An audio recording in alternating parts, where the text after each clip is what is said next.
കണ്ണീരോടെ വിതയ്ക്കുന്നവൻ ആനന്ദഘോഷത്തോടെ കൊയ്യട്ടെ. സങ്കീർത്തനങ്ങൾ 126:5.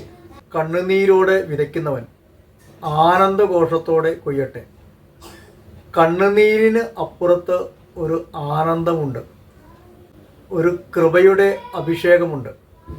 നിങ്ങൾ ഇപ്പോൾ ദുഃഖിതരാണ്, എന്നാൽ നിങ്ങളുടെ ദുഃഖം സന്തോഷമായിട്ട് മാറും. ആ സന്തോഷം ആരും നിങ്ങളിൽ നിന്നും എടുത്തു കളയില്ല. കടന്നു വരുന്ന ദുഃഖവും നിരാശയും അസ്വസ്ഥതയും ഒരിക്കലും നമ്മളെ നശിപ്പിക്കുന്നതല്ല. അതിൻ്റെ അപ്പുറത്ത് ഒരു ആനന്ദമുണ്ട്. ദൈവം നൽകുന്ന ഒരു സമാശ്വാസത്തിൻ്റെ ജീവിതമുണ്ട്.